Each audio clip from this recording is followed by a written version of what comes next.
Hello dear learners, welcome back to Avid Shiksha. Welcome back to another session जहाँ पे we are going to discuss, आज we are not going to discuss current affairs के, but बहुत सारे static के we are going to discuss questions that are really important for your examination point of view. ठीक है, सो बहुत सारे question आपको देखने को मिलेंगे and not just from one particular subject, बहुत सारे सब्जेक्ट से हमने क्वेश्चन जो है उनको पिक किया है, starting from your history, from your polity to your geography, to your general science and to your economics. बहुत सारे टॉपिक से आपको क्वेश्चंस देखने को मिलेंगे। आई होप आप सेशन के एंड तक बने रहेंगे, क्वेश्चंस मेरे साथ सॉल्व करेंगे। Again with this energy we will start. ठीक है, पहला क्वेश्चन देखते हैं, who was the first to introduce gold coin in India. यहाँ इंडिया में आपको starting from the chalcolithic age and then copper age, तो ये क्या है, हमें देखने को मिला कि हमारे कॉइन्स भी हमारे साथ इवॉल्व हुए। ठीक है, जिस समय जो पीरियड था सो उस समय वहाँ पर उस टाइप के कॉइन्स, पहले कॉपर कॉइन्स, फिर सिल्वर कॉइन आए, फिर गोल्ड कॉइन्स भी आए। सो हमारे देश में, इंडिया में फर्स्ट टाइम किसने गोल्ड कॉइन जो है इंट्रोड्यूस किया था? कुशानास, ग्रीक्स, शाकास या फिर पार्थियंस। ठीक है, सो इसका जो करेक्ट आंसर है ये आप लोगों को आना चाहिए। जो इंडो ग्रीक्स थे ना, इंडो ग्रीक्स ने आपका सबसे पहला गोल्ड कॉइन जो है उन्होंने इशू किया। ठीक है, सो फर्स्ट गोल्ड कॉइन जो है इंडो ग्रीक्स ने हमारे यहाँ देश में इंट्रोड्यूस किया। ठीक है, अपने ग्रीस से वो जो है सोना लेकर आए थे और यहाँ पर उन्होंने इंट्रोड्यूस किया। Champaran Satyagraha was launched in which of the following years. Champaran Satyagraha Kheda and Ahmedabad जो मिल स्ट्राइक था, वो ऐसा बोला जाता है नॉन कॉपरेशन मूवमेंट से पहले जो मोमेंटम चाहिए था देश को, वो ये जो 3 सत्याग्रह थे, चंपारण, खेड़ा और अहमदाबाद मिल स्ट्राइक, दीज 3 सत्याग्रह ये gave the base for the non-cooperation movement. उसके बाद जो non-cooperation movement में you saw the many communities coming and joining their hands, और उसके बाद उन्होंने जो है एक साथ रिवोल्ट की। So that is something very important. But अभी हमें क्या देखना है? चंपारण सत्याग्रह, तीन कथिया जो सिस्टम चल रहा था उसके खिलाफ जो है चंपारण में सत्याग्रह किया था आपके गांधी जी के नेतृत्व में, राजेंद्र प्रसाद जी के नेतृत्व में जो है यहाँ पर चंपारण सत्याग्रह जो है ये किया गया था। कौन से साल में किया गया था? If I am saying before non cooperation movement then obviously 1919 के पहले हुआ होगा। ये तो आपको समझ आ गया होगा। सो 1919 से पहले एक ही यहाँ पे ईयर लिखा हुआ है। 1935 हो नहीं सकता, 1928 हो नहीं सकता, 1945 हो नहीं सकता, देन बचा क्या? 1917। ठीक है, सो 1917 में आपका चंपारण सत्याग्रह जो है इसको हम टेक प्लेस कराया गया। ठीक है, चंपारण जो डिस्ट्रिक्ट है इन बिहार, 3 कथिया इंडिगो जो है उगाया जाता था। 1/3 of the plot of land में इंडिगो जो है उगाया जाता था। सो इंडिगो उगाने के कारण जो है, क्योंकि Indigo is very very fragile plant, ठीक है, बहुत फ्रेजाइल प्लांट रहता था, सो ये उगाना इनके लिए कंपलसरी था। तो ये जो है इसके खिलाफ जो है ये मूवमेंट था एंड जो आपका जो पूरा रिवॉल्ट है ये चंपारण में यहाँ पर लिया गया। ठीक है, so we will see the next question, which of the following longitude is the standard meridian of India. This is the question from geography. ये बहुत बेसिक क्वेश्चन है, ये आप लोगों को ऑब्वियसली आना चाहिए। I think this is very very basics of geography. कौन सा लॉन्गिट्यूड है आपको पता है? एक लैटिट्यूड्स होता है, एक लॉन्गिट्यूडनल एक्सटेंट होता है, लैटिट्यूडनल एक्सटेंट होता है। सो हमारा कौन सा लॉन्गिट्यूड हमारा इंडियन स्टैंडर्ड टाइम जो है डिफाइन करता है? 69 degree 30 minutes east, 75 degree 30 minutes east, 82 degree 30 minutes east and 90 degree 30 minutes east. तो हमारा जो सही जवाब है that is 82 degree 30 minutes east. इसी के साथ आपका होमवर्क ये रहेगा, इंडिया का latitudinal extent and longitudinal extent को रिवाइज करिए, याद करिए। ठीक है, ये आपका बहुत बड़ा होमवर्क है, लॉन्गिट्यूडिनल एक्सटेंट। ठीक है, बहुत इंपॉर्टेंट है। आई थिंक ये आप लोगों को आना चाहिए, देश का लैटिट्यूडिनल एक्सटेंट और देश का लॉन्गिट्यूडिनल एक्सटेंट। एंड आप लोगों को एक स्टेप और बढ़ के पढ़ना चाहिए कि आसाम का लैटिट्यूडिनल एक्सटेंट क्या है, आसाम का लॉन्गिट्यूडिनल एक्सटेंट क्या है। ठीक है, सो ये क्या है याद रखिएगा, 82 degree 30 minute east is the Indian standard time. ये आपके मिर्ज़ापुर से गुजरता है। ठीक है, मिर्ज़ापुर जो है उत्तर प्रदेश में यहाँ से गुजरता है। ठीक है, ये बहुत इंपॉर्टेंट है। हमारा जो देश का स्टैंडर्ड टाइम है वो इसी लाइन के ऊपर जो है आधारित रहता है। ठीक है, 82 degree 30 minute east is the Indian standard time. ठीक है, चलिए नेक्स्ट क्वेश्चन देखते हैं। The pass located in Himachal Pradesh is. कौन सा पास जो है वो हिमाचल प्रदेश में लोकेटेड है? यहाँ पर ऑप्शन देखते हैं, शिपकिला, जोजिला, नथुला, जलपला। ठीक है, शिपकिला, जोजिला, नथुला, जलपला। अगर आपने पढ़ा हो, मैंने भी पहले आप लोगों को पहले के सेशंस पे बहुत बार पासेस के बारे में बताया हुआ है। पासेस अगर आप देखें, Jelepla is in the state of Sikkim. आपका जो दोकलाम है, दोकलाम के बहुत पास है ये Jelepla. Nathula is also in the Sikkim, Tibet से बहुत करीब है, ठीक है। ये Jelepla is very close to Bhutan का border and Nathula is very close to the Tibet का बॉर्डर, ठीक है। तो दोनों जो है आपके सिक्किम में। जोजिला इज़ इन लद्दाख, जोजिला जो है ये आपका लद्दाख में है, ठीक है। सो बचा क्या, Shipki La. Shipki La is obviously in the state of Himachal Pradesh. I think ये आपको आना चाहिए। अब मैंने बहुत बार ये पढ़ाया है आप लोगों को, यहीं पर सेशंस में भी बहुत बार आप लोगों को पढ़ाया है कि हमारा जो शिपकिला पास है, शिपकिला पास जो है ये आपका हिमाचल प्रदेश में, Zojila is in Ladakh, Nathula and Jelepla are in Sikkim, ठीक है। ये याद रखिएगा, बहुत बहुत ज़्यादा ये इंपॉर्टेंट है। Shipki La is the correct answer. अगला क्वेश्चन देखते हैं, विच of the following acts introduced federal features of provincial autonomy in legislatures and also made provision for distribution of legislative powers between provinces। so इनमें से जो है 4 एक्ट्स है, चारों एक्ट्स में से कौन सा एक्ट ने फेडरल फीचर्स को इंक्लूड किया? पहली बात तो फेडरल फीचर्स को इंक्लूड किया इन दी प्रोविंशियल ऑटोनॉमी, ठीक है। प्रोविंशियल जो है and provincial autonomy, provincial autonomy को भी इंट्रोड्यूस किया, फेडरल फीचर्स को भी जो है इंट्रोड्यूस किया इन दी लेजिस्लेचर, लेजिस्लेचर में, एग्जीक्यूटिव में नहीं, अभी भी लेजिस्लेचर में ही इंट्रोड्यूस किया था। And also made provision for the distribution of legislative powers between the provinces. So ये कौन सा एक्ट जो है उसके तहत? Indian council act of 1919, government of India act 1935, government of India act 1919 या फिर government of India act 1858। So ये जो एक्ट है, ये इसको हम बोलते हैं कि इसने हमें फेडरल पावर्स दिए एंड बहुत सारे कॉन्स्टिट्यूशन के जितने भी आर्टिकल्स है एंड बहुत ज़्यादा जो है ऐसा बोल सकते हैं कि it has taken ideas from this act, that is your government of India act 1935। I think कुछ एक्ट्स है उनके जो फीचर्स है वो बहुत ज़्यादा इंपॉर्टेंट, जैसे 1935 के एक्ट में हमने federal features and provincial autonomy दिया। Secondly government of India act में हम लोगों ने डायरकी को इंट्रोड्यूस किया, ठीक है।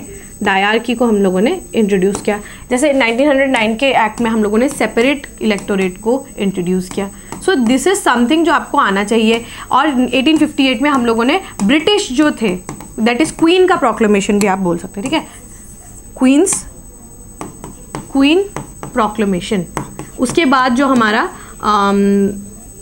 हमारा जो ईस्ट इंडिया कंपनी था उसको डिसॉल्व करके क्वीन ने प्रोक्लेम कर दिया ओवर इंडिया 1858 के एक्ट में। तो इसका जो सही जवाब है that is your government of India act of 1935, ठीक है। ये याद रखिएगा, इसने फेडरल फीचर्स को इंट्रोड्यूस किया। मैंने आप लोगों को 1999 का भी इंपॉर्टेंट बता दिया, 1919 को भी बता दिया, 1858 का भी मैंने आपको यहाँ पर बता दिया, ठीक है। सो ये बहुत बहुत ज़्यादा इंपॉर्टेंट ये टॉपिक है आप लोगों के लिए, आप लोगों को ये आना चाहिए। सेकेंड क्या है, यहाँ पर क्या है, एक चीज़ मैं आप लोगों को बताना चाहती हूँ, सेपरेट इलेक्टोरेट से मुझे याद आ रहा है, लॉर्ड मिंटो जो है उनको बोला जाता है फादर ऑफ सेपरेट इलेक्टोरेट्स, ठीक है। Father of separate electorates Lord Minto को जो है बोला जाता है, ठीक है।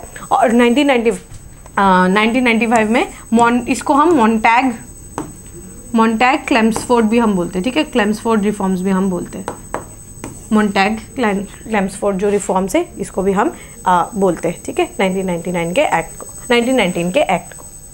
चलिए next question is the concept of reservation of seats for schedule caste and schedule tribes in the house of people. Reservation किन का? शेड्यूल कास्ट और शेड्यूल ट्राइब्स का। कहाँ पर? House of people, that is your Lok Sabha. Is highlighted in the article dash, कौन से article में of the constitution of India, कौन से आर्टिकल में जो है reservation of seats for schedule caste and schedule tribe को जो है इंक्लूड किया गया है? कौन से आर्टिकल? इनमें से चारों में से कौन सा आर्टिकल जो है ये इंक्लूड करता है? Option number A 345, option number B 326, option number 361 या फिर option number D 330। So this is very basic question. Option number D जो है दैट इज 330 जो है this is the correct answer. Article 330 जो है ये हमारा रिजर्वेशन ऑफ सीट्स के बारे में बात करता है, किनका? Schedule caste and schedule tribes in the house of the people, that is Lok Sabha में हम सीट को जो है रिजर्व करते हैं for schedule caste and schedule tribes. Very very very important, ठीक है। चलिए नेक्स्ट क्वेश्चन देखते हैं। नेक्स्ट क्वेश्चन है win which of the following years the planning commission of India setup. Planning commission जो है, प्लानिंग कमीशन जिसको 2014 में डिसॉल्व करके इसका नाम बनाया गया नीति आयोग। ठीक है, नीति आयोग जो है बनाया गया था। ये प्लानिंग कमीशन को जब हम आज़ाद हुए थे तभी बनाया गया था। तो कौन से ईयर में जो है ये बनाया गया था? Option number A 1962, option number B 1950, option number C 1958 या ऑप्शन नंबर डी 1945। तो ये बहुत प्रीटी बेसिक क्वेश्चन है, देख के आप लोगों को आ जाना चाहिए। 1950 में जो है ये आपका कमीशन को जो है ये सेटअप किया गया था, प्लानिंग कमीशन को 1950 में, और 2014 में इसको डिसॉल्व करके नीति आयोग को सेटअप किया गया। नीति आयोग को सेटअप किया गया, प्लानिंग कमीशन को जो है वो डिसॉल्व कर दिया गया। ठीक है, बहुत इंपॉर्टेंट, बहुत I think very very very important topic. The dash rate measures the pricing prices in everything except food and energy. Food या फ्यूल में इसको हम नहीं बोलते। पहली बात तो इन्फ्लेशन की यहाँ पे बात की जा रही है। ठीक है, इन्फ्लेशन क्या होता है? बहुत बार आप लोगों को समझा है, inflation is nothing but general price rise. General price rise, ये इन्फ्लेशन जो है ये बहुत ज़रूरी होता है। अगर आप बोले कि इन्फ्लेशन बिल्कुल नहीं होना चाहिए, दैट शोज कि इकोनॉमी स्टेगनेटिंग, स्लो डाउन आपको देखने को मिलेगा in the economy. But inflation क्या है? It is a good thing कि आपको देखने को मिलेगा कि इकोनॉमी में थोड़ा बहुत जो है कॉन्स्टेंटली डेवलपमेंट जो है, इकोनॉमिक राइज जो है आपको देखने को मिलेगा। बट ऐसा भी नहीं है कि एकदम से 50-60% जो है राइज हो रहा है, ऐसा नहीं है। मॉनेटरी पॉलिसी कमेटी ने, एक कमेटी है जो इन्फ्लेशन को कंट्रोल करती है, उसने 4+-2 मतलब 4+-2 का जो बैंड है उसमें हम लोग रख सकते हैं। मतलब 4% जो है वो आइडियल परसेंटेज है ऑफ इन्फ्लेशन, +2 हो सकता है, दैट इज 6% तक जा सकता है हमारा इन्फ्लेशन, एंड -2 दैट इज 2% तक जो है वो जा सकता है हमारा इन्फ्लेशन। लेकिन 6 से ज़्यादा नहीं होना चाहिए, 2 से कम नहीं होना चाहिए। मॉनेटरी पॉलिसी कमेटी के द्वारा ये रिकमेंडेशन है। तो ये आपको मैंने बेसिक आइडिया दे दिया इन्फ्लेशन के बारे में। अब हमें पता करना है कि the dash rate measures price rises in everything. Price rises is nothing but inflation. कौन सा इन्फ्लेशन जो है मेजर करता है, कौन सा रेट जो है वो मेजर करता है कि एक्सेप्ट, सारा इन्फ्लेशन को मेजर करता है एक्सेप्ट फूड एंड एनर्जी। मतलब इन्फ्लेशन को काउंट करता है minus food and energy. Wage inflation, core inflation, stagflation या डिफ्लेशन। सो डिफ्लेशन तो क्या है? इन्फ्लेशन का मतलब इट्स बैड। ठीक है, एक होता है डिफ्लेशन, एक होता है disinflation. So this inflation is good कि मतलब जो प्राइस राइज, जो भयंकर प्राइस राइज हो रहा था उससे हमें राहत मिल गई। Deflation is opposite of inflation, मतलब एकदम स्लो जो है, इकोनॉमिक स्लो डाउन आपको देखने को मिलेगा। सो डिफ्लेशन नहीं है। स्टैगफ्लेशन क्या होता है कि स्टेगनेंट है। It will take some times, मतलब अगर मैं आप लोगों को स्टैगफ्लेशन समझाने जाऊँ तो इट विल टेक, हमें फिलिप कर्व वगैरह के बारे में समझना होगा। बट आपको स्टैगफ्लेशन बेसिकली समझा देती हूँ कि इकोनॉमी भी स्टैगनेंट है, मतलब कोई डेवलपमेंट नहीं हो रहा है इकोनॉमी में, लेकिन इन्फ्लेशन भी बहुत ज़्यादा बढ़ते जा रहे हैं, तो उसको हम बोलते हैं स्टैगफ्लेशन। 2 वर्ड से बना है, स्टैगनेंट एंड इन्फ्लेशन। तो वो स्टैगफ्लेशन भी नहीं है इसका आंसर। वेज इन्फ्लेशन, मतलब आप जब किसी को वेज देते हैं, ऐसा माना जाता है कि इन्फ्लेशन क्या है? इन्फ्लेशन ऐसे माना जाता है कि इन्फ्लेशन कब होगा? जब आपके पास पैसे होंगे, पैसे होंगे खर्च करने को, तभी इन्फ्लेशन होगा। सो अगर हमने वेज ज़्यादा दे दिए, अगर हमने वेजेस ज़्यादा दे दिए तो उसके वजह से इन्फ्लेशन होगा। क्योंकि आप समझिए, अगर आप पहले 100 रुपये कमाते थे तो मे बी आप पहले 50 रुपये ही खर्च करते होंगे, 50 रुपये आप सेव करते होंगे। लेकिन अब जब आपके पास 150 रुपये है तो ये एडिशनली जो आपको 50 रुपये मिला है, तो उसके वजह से आप अभी लेट्स से 75 रुपीज़ खर्चा करेंगे। सो अगर आपके जैसे सिमिलर और बहुत सारे लोग होंगे तो वो सब भी 75 खरीदेंगे। अगर प्रोड्यूस, अगर लेट्स से 1 किलो ही है, 1 किलो ही प्रोड्यूस है आपके पास, तो ये 75 ये परचेस करने, ये भी परचेस करने जाएगा ये 1 किलो प्रोड्यूस को, और दूसरे लोग भी 75 रुपीज़ लेकर जाकर इस प्रोड्यूस को they would try to purchase this. So इसकी वजह से क्या होगा? क्योंकि आपका सैलरी बढ़ा, आपका वेजेस बढ़ा, उसकी वजह से जो इन्फ्लेशन होता है उसको हम वेज इन्फ्लेशन बोलते हैं। बट ये भी इसका करेक्ट आंसर नहीं है। इसका करेक्ट आंसर क्या है? Core inflation.